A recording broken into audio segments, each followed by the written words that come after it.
He is 100% worth it. He takes it to another level. Oh my God, I just fell in love with it. Thanks so much, Jay.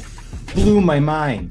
And it worked. I wanted to buy my thing. Jay is, I would say, the Yoda of sales calls, man. Just talking to Jay, he was so good at just taking what it is, seeing the opportunity and the value and the real reason we are making it. Talk to Jay because he got it. He can definitely help you out. Talk to Jay. You're going to get a lot. You're going to gain a lot. I would absolutely recommend him for any position that you have. Jay's definitely the guy. Give him the chance, give him the opportunity. You won't regret it. He's good at what he does, so I highly recommend him, and I would book him before he is fully booked out.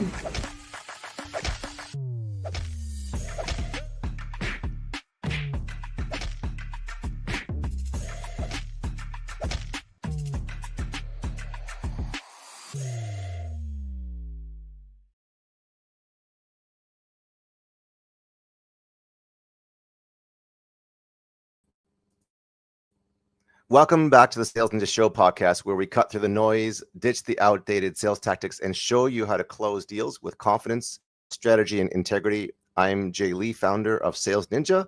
If you're tired of chasing leads, handling endless objections, and feeling like you have to convince people to buy, you're in the right place.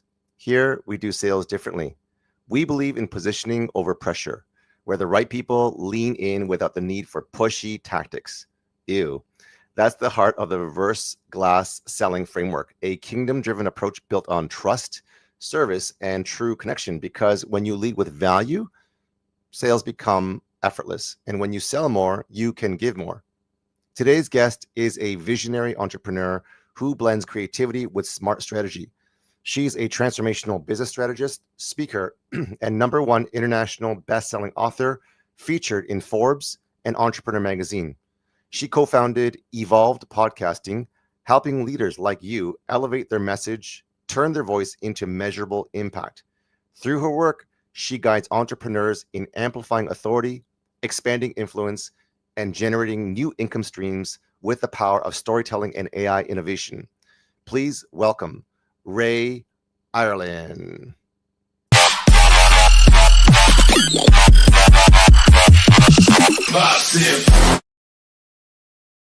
Welcome, Rae, to the Sales Ninja Show podcast. How are you today? Hey, good. How are you doing? Thanks for having me on here. Nice to have you. And obviously, everyone's going to ask about the beautiful backdrop. So let's start from there. Well, it's just fake. No, kidding. We're out in Puerto Rico for the month, and it has been totally amazing. Me, my husband, and our 3-year-old son. We are a little surf family, and we're getting out into the waves every day and getting our little guy out there. So it's been just a big blessing after a big season of a lot of travels for events and speaking and masterminds. So amazing. Mellow out and do things like this.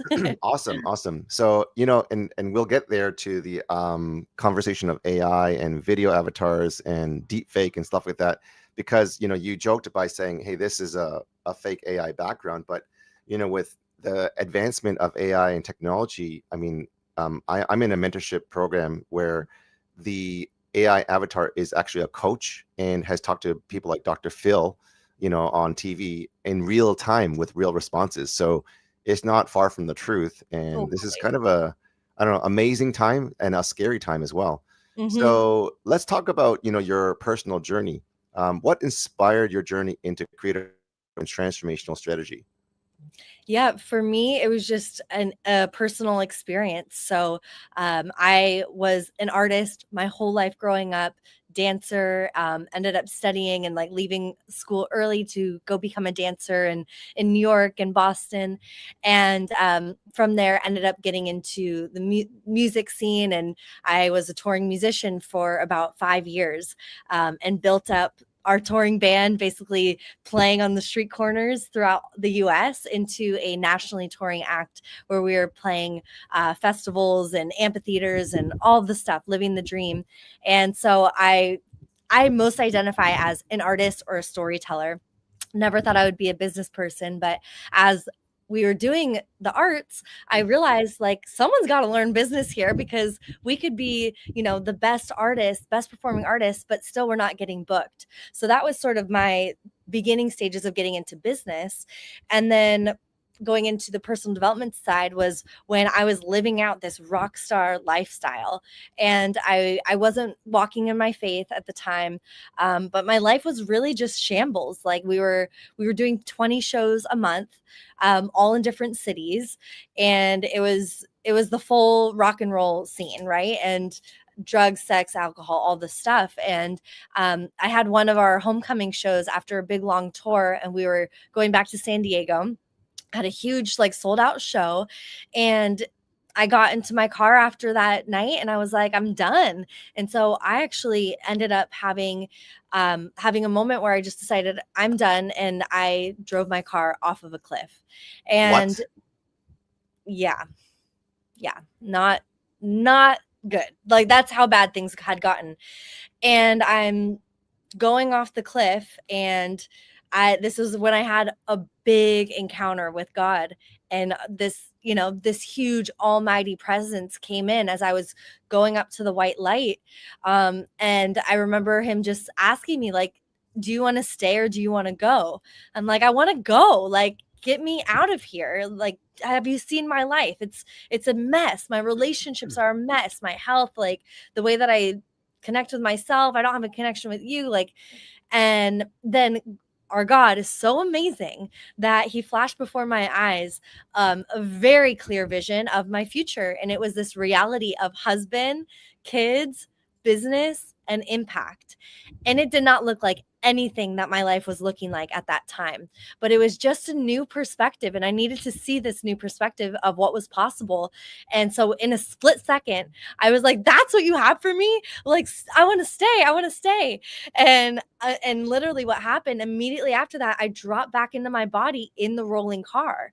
And to be honest, at that point, everyone's like, you must have been freaking out. No, I was ecstatic. I was just so grateful. I just had an encounter with God, and it was the most real thing I've ever experienced. I was like, this is amazing, even though I was like in a rolling car accident. And again, God gave me full protection over this experience. And so the car ended up landing at the bottom, and I just walked out, and I didn't have a bruise or a scratch. And it was just a completely miraculous thing. And so I'm ecstatic. I'm like, this must be a dream or something. Like, this is so, out of the ordinary. So I'm like kind of hitting myself to wake myself up, and I'm not waking up. So I'm like, well, I'm just going to go crawl up this canyon. So luckily, like, my dad had always taught me how to be a rock climber from a young age. So I crawl up this canyon, and I get to the top, and there's a guy there that had witnessed the whole thing. So he was freaking out, and he's like, he's crying. I'm like, are you okay? He's like, I just saw this happen. I'm like, that was me. So he's just embracing me and praying over me. And I'm just praying like, over you. He was praying over me. Yes. And I was just like, this is just the most amazing thing. Like, I thank you, God, for saving my life and giving me this new vision and direction. And now I know what I'm going to do. And at least not really necessarily right next, but like, I have a vision. But then it was like life came and threw me down, because the reality of where my life was compared to this vision was so far off. All of a sudden it was cop cars, ambulance, fire trucks, like the whole thing. And that night I ended up in jail. And so it was a huge reality check, because I had drugs on me, like all of the stuff. It was a huge reality check where I was like, okay, I just got this vision, and I like this vision. Like, I want that, but now I'm here. So now I have to figure out, like, and I didn't know, like, whether I'm going to be in here for a long time or not. Like, I got to kind of map out this journey, and let's map it backwards, because I like that vision better. So that's what got me into personal development, and really like looking and seeing, okay, thank you, God, for this vision, but like, how do I actually put that in place? So that's where I started seeking out counsel and support and communities, and really just getting the ducks in a row, of life. And so this was a decade ago. And the coolest thing is that, since then I started my own coaching company. I then, pivoted into business coaching, and I've been behind some of the biggest brands in personal development and health now, and have been able to, truly make an impact, like in our in our podcast agency, we have over 400 million downloads between our clients. So like that impact number, it hit. My husband, like we got a husband, we have a baby, like it, you know, all the things ended up lining up. And it's just so amazing because you sometimes you don't know if that vision's going to be real. But the thing is God's not going to like, you know, he's going to show us the desires of our heart and what he has for us, not like fake us out. And so as my path just got clearer and more straight and more aligned with him, things ended up happening quicker and with more ease and more grace. And so that's kind of the main thing that ended up happening. And, you know, since then I've written a book about that experience. That was the international bestseller.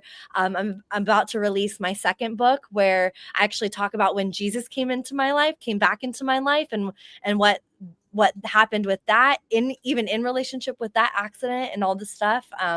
So yeah, there's a lot of amazing things that God is doing and doing in all of us. You know, I think the last thing I'll say about that is, you know, a lot of people, it's a shocking story, right?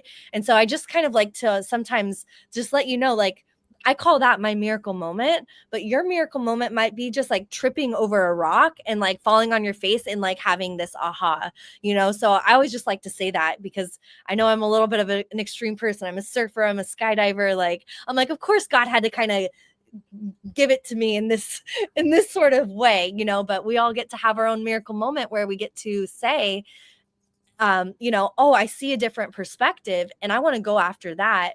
And then it's about, after you have that dream or vision, then it's about creating it. And then once you create it, then it's sharing. And, you know, what Jay does here, it's the impact piece. It's then going from the outpouring to be serving others. What an intro. My goodness. I mean, I figured we just like go right in, right? Yeah, God gets all the glory. Love going in the deep end and love that, you know, your stories and your analogies and impact from surfer, skydiver, cliff diver with cars, to prison, to podcast, to profit, and impact. Amazing. So let's go back a little bit in your story because, you know, you're trying to reverse engineer this new vision, but then reality hits, police come, ambulance come. You're like, okay, I didn't really kind of forecast prison and how long I'm going to be there, because if I'm in here for a little bit, then God's plans are kind of on hold. Actually, I didn't think that. I didn't feel like they were on hold at all. I just thought, well, I guess this is where he wants me to do that. It was the most interesting thing. I mean, it was just a mindset that like I couldn't have created it myself. It was totally God, you know, giving me this other perspective.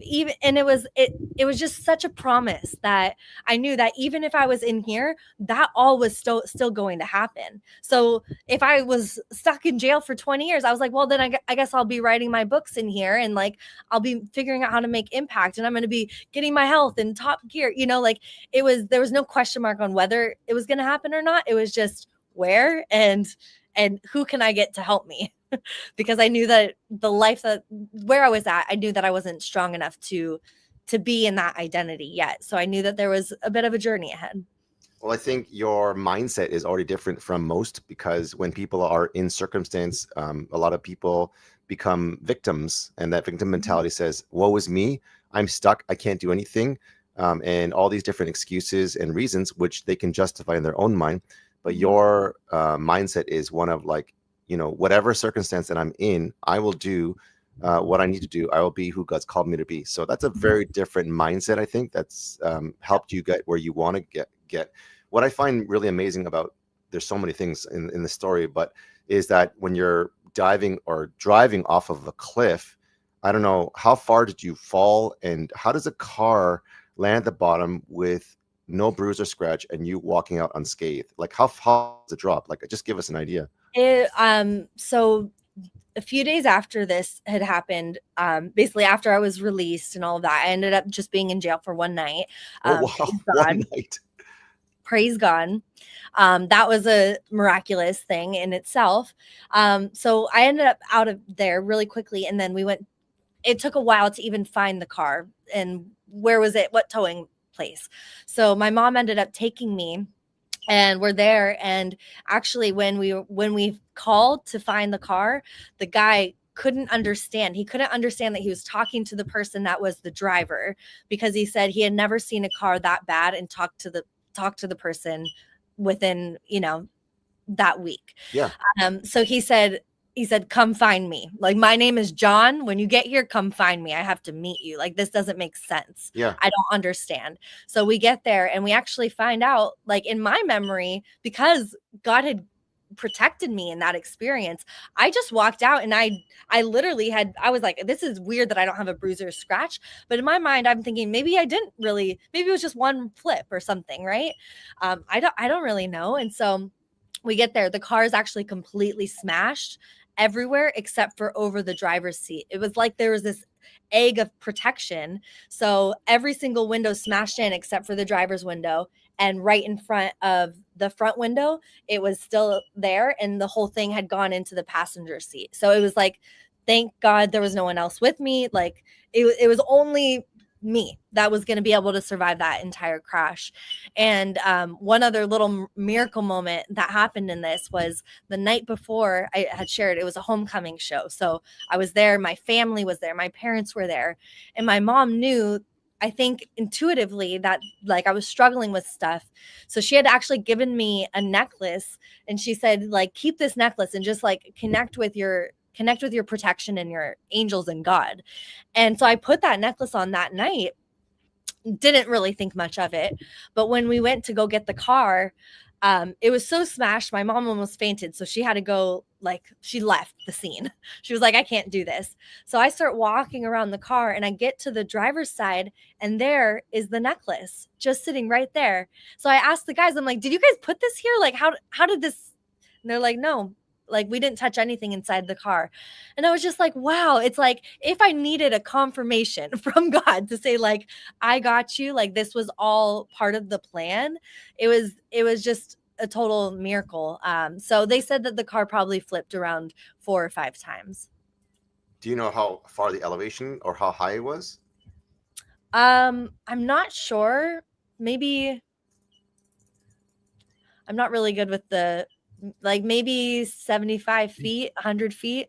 What? It wasn't like totally straight down. There was, it was on an angle. But it was a miracle because it was just like the way exactly where I went to, there were no trees. There was like a tree just a few yards to the right and few yards to the left. There were trees and kind of like more like canyon-y, bushes and stuff like that. And it was just this one little spot that just kind of rolled and stopped. I mean, you just can't make it up. It's just all God. I'm like, I still don't even understand when did you get pictures? I did get pictures, and it was so interesting. I was looking for them. So I came up on my 10-year anniversary of this accident just this fall. And so I was thinking, okay, I'm going to release my second book, and I'm going to share photos. And I couldn't find the photos anywhere. And I'm like, okay, I don't know if that's just like more protection, of God being like, I just gave you spiritual amnesia from the intensity of that, but I don't know. I'll have to see, because I would love to have. There was definitely one photo that I had of me with the car totally smashed at the towing spot after I had seen that necklace. So amazing. Yep. Well, I want to recognize Miles. Thank you for being on both podcasts. I had one this morning at 8, and he's also come to the second one. So thanks for tuning in. He said, damn, it wasn't your time. And he's kind of mind blown that, someone can flip in a car after a canyon cliff dive off of a car to, take your own life. Flipping 4 to 5 times, approximately 75 to 100 feet. There's no way that anyone could survive that with the trees and with the canyon and with that kind of a drop, and to have the only area within that car protected, and your mom giving you that necklace. You still have the necklace? No. No way. Okay. You can create one, and that could be part of your. I like that. That's a great idea. That's your merch for your next book launch. Totally. Right? Totally. From ashes to beauty or something like that, right? Yeah, absolutely. Yeah, I mean, it's like it was just God. Like God, he's so much bigger than all of us, and I think sometimes we know this, right? Like we know it, but it's good to just sometimes hear other people's stories of how he really does have the final say in what's happening here, you know? Amazing. So let's go into your background as a professional dancer and musician. I don't know if you're a singer, a songwriter, or play instruments, maybe all of the above. And Yeah, as a all of dancer, tell us about your background as a performer and storyteller, and how that formed who you are today as an entrepreneur. Yeah, all the above. So just a full on performing artist. What it really gave me was a sense of discipline, a sense of understanding, you know, really working on goals and just having to get into the studio every single day and just keep showing up in the good days, the bad days. And it also gave me an understanding of storytelling. And so that's one of the things that I love most is being a storyteller. And that really transitioned into what I'm now doing today with just helping others become storytellers and sharing their stories, you know.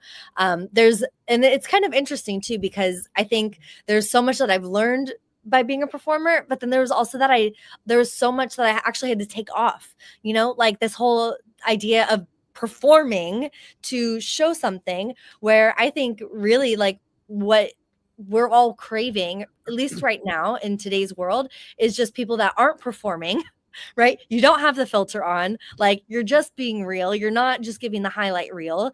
And so I got to see like really what does that look like to put on a performance, which is helpful.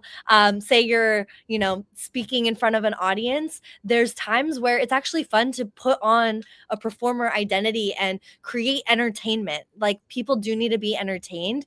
If you're a doctor, like we work with a lot of like doctors and lawyers creating their shows. And sometimes they're just getting so into the nitty gritty. We're like, all right, let's like spicing this up a bit, you know, like have some fun with it. But there's a time to do that. And then there's a time to just take off any performance and just be real and share. So I think really nuancing that and working with our clients on that is one of my favorite things to do. Walk me through in a real case scenario. I'm a client of yours. I used to be shy, but when I got knocked over the head with by the Holy Spirit in my last year of high school, I became an extrovert and a radical evangelist, a pastor, church planter, saw tens of thousands of people come to Christ. And then I pivoted to high ticket sales, closed millions, scale companies to 0 to 3 million in 24 months, 0 to 16 million in 29 months, 100K months to $1 million months, and closed like $1 million in like 12 weeks, part-time, half-time. So the achievements are there. And I just kept my head down and didn't know that was a thing until people like Eli Wild or people like would interview me in their podcast. And they're like, how are you getting like 81% close rates and 96% cash collected rates and blah, blah, blah, all this stuff. And so, my former self is like, my parents would be like, don't talk about yourself. Don't brag. Don't tell people, about money and, because money is the love of money is the root of all evil. So there's all these kinds of, backstories that I have that say, social media is not my thing. I don't really like it. So when I'm going on there, it's a necessary, evil. And that's maybe even a bad way to position this, given that all that we're doing right now is social media. So walk me through on the being real and the sharing the authentic self there's a time where you need to impersonate to entertain. And what would you advise someone like me who has been able to grow and scale businesses and able to close millions of dollars? Yeah. The biggest thing that I see is a sharpening of getting really good at telling and sharing hooks. So if you can't go right into knowing the pain and being really specific, and also maybe bringing in some curiosity, right? Or some type of connection right from the start, what I see is people sort of tune out. So like what you just did, Jay, you're like, I had these achievements, but I was like, right. Like that creates curiosity. A lot of times when we're working with a client and they've had all of these like incredible accolades and things that they've done, it's just about really getting to the chase, getting to the meat of it early on. And this is also something that I think is just societal. Like, I don't think this is a normal way for us to talk and connect, right? If we're at a party, we're going to be like, hey, like, oh, I saw you down at the beach earlier. How's your day? Like, this is amazing weather. Like, there are casualties. And so that's what I have to work on when we're coaching people, is to actually kind of go into this really weird space of not doing the casualties, but just jumping in, because that's how we're actually connecting with one another online. So it's really like a unique formula when it comes to connection and creating storytelling. And so if you can create that connection, create that attention hook right at the beginning, then usually they're going to be able to stay on longer, consume more of what you're trying to say. And then you can kind of air out the storytelling and just be yourself later down. You don't have to always be like drilling a point home. But that's really the biggest shift, and the thing that we look at when we're working with our clients that are coming in that type of capacity. Amazing. So what were some of the biggest lessons? Because you said you had like 400 million podcast downloads. So that's incredible.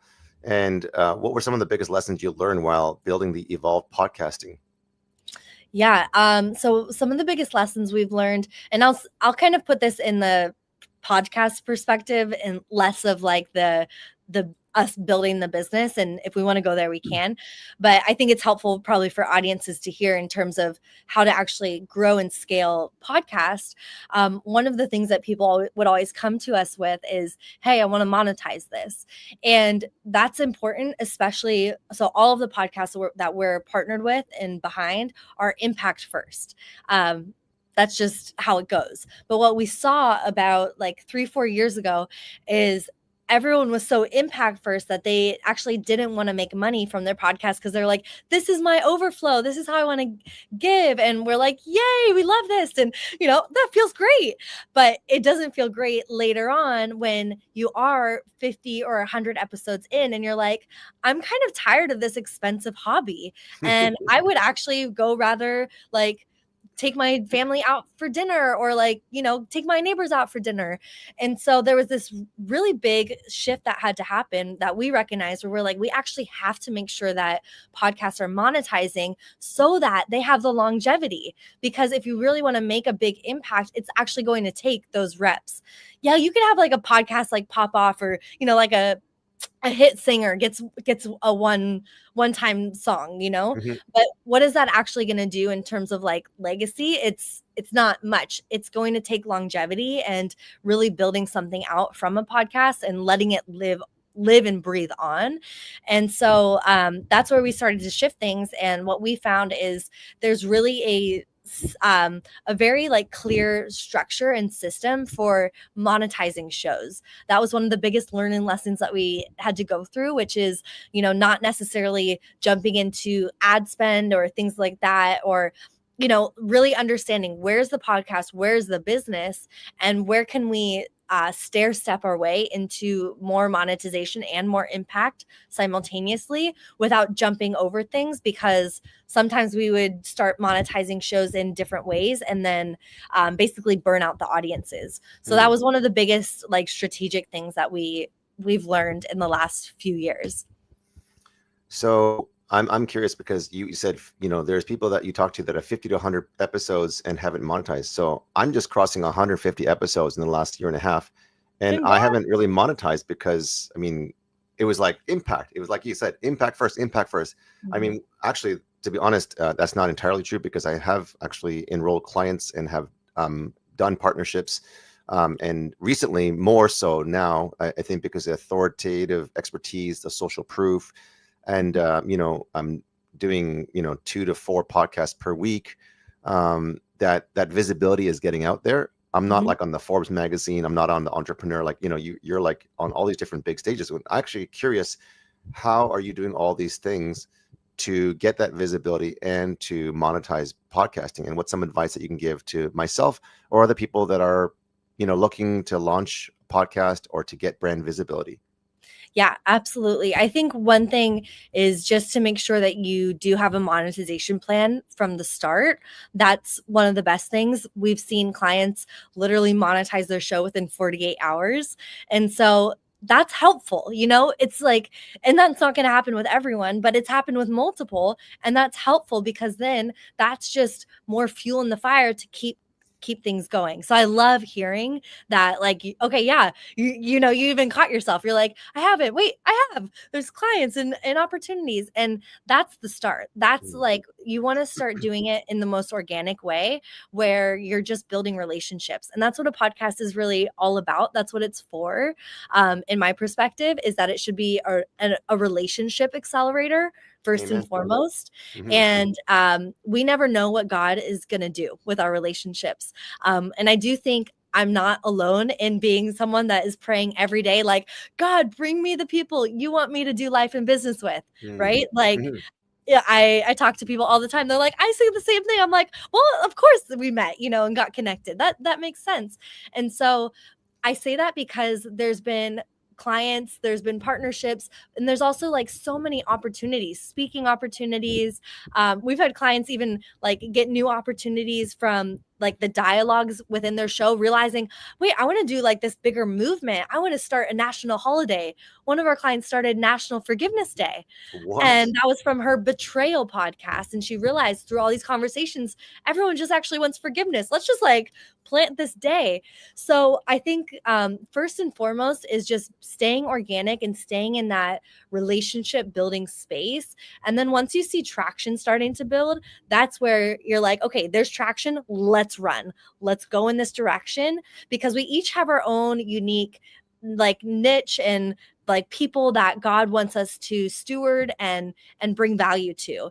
And sometimes we got to start broad, and actually recommend anyone that's doing a show to start broad. So like Jay, your sales ninja, like sales is a pretty broad thing that allows a lot of people to come into your net and sphere.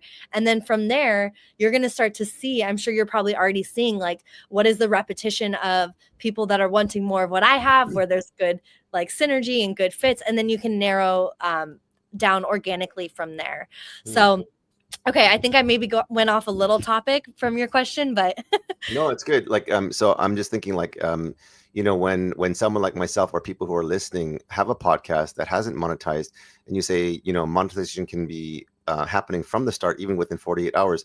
So a suggestion or best practice to charge people to come on the podcast, or is it like you're just getting clients because you're building authentic relationships? It's number two. It's the latter. It's getting clients from the authentic relationships, not necessarily just charging, because again, that's a more advanced strategy. Like, who's going to come on to a show if it hasn't really gotten that much traffic? Maybe if you have a huge audience, but again, there's so many different layers, and that's where it's fun. You know, start off just building relationships, and you'll get clients from here, because there's so many different ways that you can use even this one episode as an authority asset online. So first of all, you need to figure out what are all the ways that I can use it. So that's how we shortcut. We kind of have this huge mapping of like, use it from A to Z, right? Where most people are just using it ABC. So that's, you know, you want to just think of all the opportunities you can, first and foremost, organically with this one asset.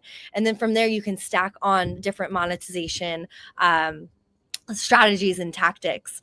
But yeah, and to be honest, even when you're stacking others on, the most like ROI ones are still going to be relationship forward. So just start practicing that and get that into your bones, because once you do, then you just become a relationship person, a connector, and that's where things can totally multiply. And just like, you just watch God do his work. Amen. So how does someone go from 0 to 400 million podcasts, let alone the first 100 or 1,000 or 10,000? Yeah, so great question. Well, you don't really just jump usually unless you have a big brand already. So sometimes we are working with a company. So for instance, we have this new company that we're just getting started with them, and they are a tile company, and like tiles for homes, right? And they do these really creative designs for their tiles and stuff like that. They have a huge list that they really haven't been doing much with. they're doing some email marketing and stuff like that, but like no one knows who's behind the scenes, who are the founders. And the cool thing is the founders, they're really about like intentional living and, you know, designing these spaces for people to be relaxed or, you know, have family moments. And they're very creative and like intentional with everything that they've done. So for them, we're going to be starting their show. I almost want to say the name, but I'm going to keep it a secret for now. Sure. But you know, we're starting their show, and that is probably going to be a show that like can pop off, right? They're going to have a lot of viewers really quickly. So that's how you can kind of have that happen. If you don't have that type of exposure to audience and things like that, it really is going to come down to sharing audiences. And, you know, I like to think of a podcast like your home party, your house party. You know, you have your house party. You're like, everyone come over for brunch. Like, I got the bacon. Like, bring some juice if you want, whatever. Like, but it's your house. Like, you're setting it up. You're telling them the time, the day. Like, here's who's going to be here. So the podcast is like your house party. But if you're going to be someone that's involved in the community, you're probably not just only going to go to your own house parties. You're going to go to other people's too, and connect and get to know the friends that are at their house, right? So you got to get yourself out there. And that's where doing like podcast swaps, things like that are super fun. And you just build up those relationships. And if you do it strategically, you can have exponential growth, even organically, and starting with a small audience. Amazing. You had me at bacon, so Yeah. now I'm A little hungry. hungry. I'm hungry, so that's good. I felt a little growl. So, so you know, something that you've done really well, in addition to the podcast. So, congratulations on the 400 million downloads and monetizing that. You've done a really great job, visibility and brand building, and being, you know, featured on so many different covers, such as, you know, Forbes? Let me just look at your landing page here. How does someone go about doing that? That was all through a relationship.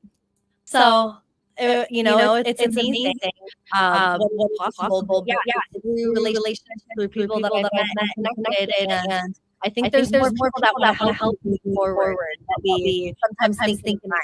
And we might think, oh, I'm not that big enough, or I'm not ready. Like a lot of you actually on prior to even having a podcast and you know, having this big impact. It was more a specific impact I was having with my coaching, and it was people just wanting to share my story and get it out there and have those relationships develop. Amazing. So I think what I'm getting from what you're saying is relationships matter, and building those relationships can lead to better things, which does take time. And we're not trying to do it for the sake of getting something, but we're trying to, you know, do the opposite, which is giving and serving. And that's, you know, that's the way of, you know, how we follow our faith in God, is by loving God and loving others. So tell us about your faith and how that obviously drives an important role in your business, in your life, in your family. Yeah, absolutely. And I'll kind of speak to the relationship piece a little bit more in relationship to that. So it's amazing because God gives us these ways that we can steward what he's given us. He gives us seeds, and then he says, here's what you can do to steward those. And so that's what I think of when I get to connect with people. A relationship at the beginning, it's just a seed. Maybe some people, you know, they come into your life and I'm like, a soul sister. Like, how did we not know each other, right? But a lot of times it's like this little seed that needs to be nurtured. And so you got to be someone that's showing up. And I would even take it a step further, like have systems in place. I'm a systems girl. Like, have systems in place so that way you are showing up in those important times and in the in between. So that's something that we've really developed, sort of on the back end of business and leadership, are just ways to really stay connected with our people. And I'm talking personal relationships, leads, partnerships. Like, you got to have a way to organize and keep track of all that stuff. So back to the faith piece, though, I think when we had our son, he brought Jesus back into our lives, and it was just the most miraculous and simple, you know, way that it could have ever happened. And it was so cool because that happened. And prior to that, I was very much not not walking with Jesus, but I say I was walking with God and spirit, but I missed the Jesus part, which if you don't have Jesus, you're actually carrying a lot of extra weight. And so I felt like, wow, okay, like, oh my goodness, Jesus, like this is amazing. Thank you, God, because all of a sudden now I have this full picture of really like how God wants me to basically armor up in life and be able to be, his servant and just like love him even more, because I had that love for God since the car accident, but it really became full circle of where I could see how I can start to serve him instead of just like, wow, God, thank you for saving my life. Now I'm like, oh, I actually want to be a servant to what you're doing here because you're amazing. So everything shifted for us and it was just a really the biggest thing that I like to say is I was in the personal development space, which sort of just started to feel like a hamster wheel at a certain time. And I just noticed, the personal development, the healing space, there's amazing things there. And I think it's important not to throw out the baby with the bathwater, right? But I just noticed there's sort of cycles and I'm seeing people kind of doing the same thing. And I'm like, isn't this supposed to end and like we like move on and like do a different chapter? And that's what I really got to experience once I had Jesus come into my life. There was a big closure with a lot of things, and then it opened up a lot of new doors that I think I didn't even know were possible, and a renewing of just our spirit, and the things that are most important. So everything comes back to Jesus for us. We have given over our lives, our business, everything. And there's a big purpose that we have in terms of my husband and I, we have a nonprofit together and moving that and fueling that. And so it's just really cool to see that all come together. That's amazing. And you said, like, instead of just saving your life, which many people can do and just say, wham, bam, thank you, ma'am, and let me just live my own life and make lots of money and do my own thing. But you said, how can I serve him? So I know you said you had a nonprofit together. I'm not sure if that's your why or mission, but what is your why and mission now that you're giving back to God and others? Yeah. The nonprofit's sort of getting recultivated. It was one that my husband started about 6-7 years ago. So I'm going to not quite speak to that because God's still kind of working it out with us right now. But I would just say our biggest mission is really, because I think there's a lot of people that have these moments, these stories with God. And I think just like how he walked me out of it, and he showed me the vision, and I wasn't sure how I was going to walk out of it, but I knew he was going to like be there with me throughout the whole thing. He walked me out of it. But when he did, he also told me, hey, like, I'm not going to walk you out of this just for your own sake. Definitely not like for your own glory, but like also not just for you to get strong and like you said, like make money and do that. I'm going to do it so you can share your story, so you can inspire others to do their thing and share their story. And so that's really what's fueling us right now, is that we know that there are so many other people that have had these beautiful moments with God, these what I like to call a miracle moment, where God has radically shifted their life and now they are of service to something else, and it's moving humanity forward. It's bringing us together. It's creating positive impact. And I believe that there's a lot of people that are trying to move their mission forward without sharing their story, and yet the story is the thing that's going to unlock people actually connecting to them and developing those relationships. So that's really our why, is we just want to see people come together. And I think as we come together more, especially in this age of technology and, people being disconnected, we need to, like I said, take off that mask, get off of our phones, get out from behind the computer, like go connect with people and really do life with one another. And that's going to come down to us being authentic and sharing our stories. And if we can do that in a way where we can impact more people and use this technology in a way that, we're actually creating more connections, doing more of God's work, then how cool is that? So that's really what our why is right now. I love it. You said something that was like, many people are trying to move their mission forward, but they don't know how to share their story. And that's where you come in. And when you said doing life together, this is a huge, I think, a challenge or a gap that many people have, because a lot of people, including entrepreneurs, are very lonely, and they're in spaces that are, not filling their like a gap of community. And even in faith, you look at how people come to faith. a lot of times it's, you know, not the supernatural where you're, you know, diving off of a cliff, but it's finding a community where you can belong before you believe. I want to ask a sales question, and then we're going to wrap this up. And I'd like to ask for another opportunity because there's so many more questions I want to ask. A person is interested in joining your program. Let's say, you know, cash was an issue, cash flow, and then you get them like, you know, some sort of like a loan or credit that they get approved for, and they're like, okay, now cash is not an issue. And then now they bring another objection where they say, well, I need to pray about it because every decision I make, I need to pray to God and ask him. And so the intent is there, the buyer signals are there, you know, they're at a 9 or a 10 in terms of your solution. Money was an issue that got solved. Now they're asking, you know, for time because they need to pray about it. How do you, what's your best practice for sales objections in handling those issues? Yeah, I think best practices is usually just addressing these things right from the start. So getting clear with them prior to that even coming up around like, hey, have you prayed about this with God? Like, what has he said about your timing? You know, so that way we can let it be the truth and not just like a scapegoat. I think that's really important. So to just actually have those conversations at the very beginning before even bringing up price and all of that stuff. And usually that actually like creates a lot of alignment. And you can, what I found is maybe someone's like, yeah, actually I like haven't prayed on it, or like I have this like set aside time, like I'm going to go on a retreat and I want this time with God. And I'm like, cool, let's talk after that. You know, like if that's that important to you and you want to prioritize that over this conversation, then absolutely, like it's always God first. But it kind of lets them have a little check in their own heart and spirit around, am I totally ready? And I don't want to waste anyone's time, you know, and kind of just creating that type of conversation prior to even getting into, okay, are we a good fit to work together?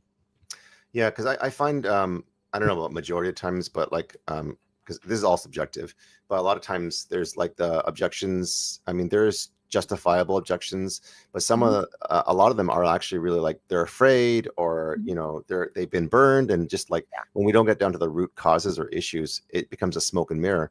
And then, you know, some of the things I say is, so Rae, you know, what's really going on? Is it really the money, or is it really prayer? Because you're a woman of faith, your husband's supporting you, you get to be in, you know, Dominican Republic and live the life that you want. So I mean, when we talk about investment and when we talk about prayer, you have lived out that life by investing in yourself. You've actually prayed, and God has got you out of prison to profit. So what's the real issue here? Yeah. And just getting down to like, let's be real. And then I've had conversations with people and they'd be like, hey, can I be real right now?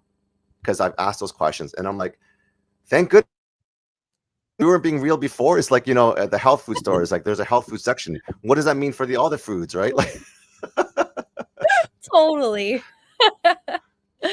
Yeah, it's so good. I know. Just we got to be real with each other, but I think so also we all need a leader, right? And so if you're the one in the sales seat, like it's good to just take that initiative and create that realness. I love that, Yeah. Jay. And it's hard because, you know, I used to be a people pleaser. I almost said I am a people pleaser, but I used to be a people pleaser. Yeah. So we changed that narrative, and thank the Lord. And now I get to kind of be a truth teller and not try to be their friend. So that brings us to our lightning round to get to know Rae Ireland. So I want to ask you a couple of lightning round questions just to get to know you a bit better with some fun, you know, quirky, fast questions. So favorite podcast you're loving right now, and why? Ooh, definitely Diaries of a CEO. It's such a good show, and he just goes into so many unique topics and brings on incredible experts. Awesome. One lesson every creator should learn early. Oh, just do it. Stop waiting. Coffee or tea? You're gonna fail either way. Okay. Coffee or tea? Coffee. Dream collaboration. Who would it be with, and what would it look like? Ooh, dream collaboration. Gosh, I don't know. I would say Brooke Thomas. She's one of my coaches, and she actually just wrote the foreword to my new book. So that was kind of the dream collaboration right there. So you're already living it out. Awesome. Yeah. Best piece of business advice you've ever received? best piece of business advice is be intentional. The price doesn't really matter. It matters about what is the intent going into it. And you can work on the little details. Like it kind of comes down to a Starbucks being on one side of the street and then this like unique little cafe that's known for this specific drink, right? That is more than Starbucks, but there's a line out the door and no one's in the Starbucks. So there was just an incredible businessman that taught me that and took me around Dublin, Ireland one time and showed me and laid it out and said, look at these prices here. Look at what they're doing here. Why is this one busy? Why is this one not? And we just laid out and got to see the intentionality behind everything that is happening and how all those little details really do matter in the customer experience and how that can go miles beyond, shortcutting what your customer is experiencing just to like save a few pennies. Amazing. I love that. And being different and how you stand out is so important. And that leads to our last question. So as a sales ninja, my kind of tagline is sell more, give more. So sell more to give more. What does that mean to you personally? That means sell more is serve more to me. So serve more, give more. I mean, it's an expansion of capacity. And so that's something that I pray often, being a mom, entrepreneur, traveler, musician, writer. I'm like, God, you want me to do something else? Okay, then expand my capacity. Let me receive more, let me sell more, let me serve more, let me give more. You show me what that looks like, because right now I can't see it in my human eyes. So show me. And amazing. Usually it's a pretty big vision. So I see here that you have a school community that is free that people can get access to. You also have the Evolved podcasting show that you have as well. We're going to put it up online. If you guys want to connect with Rae, you can also find her on Instagram. You can find her on LinkedIn. And if you guys want to join her school community, it is in the link below in the show notes. Any last words for people who are thinking about jumping off the cliff? Don't do it. Mm-hmm. Don't jump off the cliff. There's a better God plan for you. And if you're already here, you're connected with people. So just reach out and just find the people that are going to help you during those times. And get support. There's so much support there. And so I just love that he's doing this. Obviously, he's doing this multiple times. Stay connected. Your community. That's what's most important. Awesome. Thank you so much for your time, Rae. And thank you from the surfing grounds of Puerto Rico, where you can enjoy the warm weather. And we are here to help you to sell more, to give more. If you guys are a 7-figure entrepreneur and want to be on the podcast, just comment podcast and we will get in the application process to see if you're a good fit. Again, Rae, thank you so much for your time. You're a delight and God bless you. Thank you, Jay. Okay, take care for now. See ya.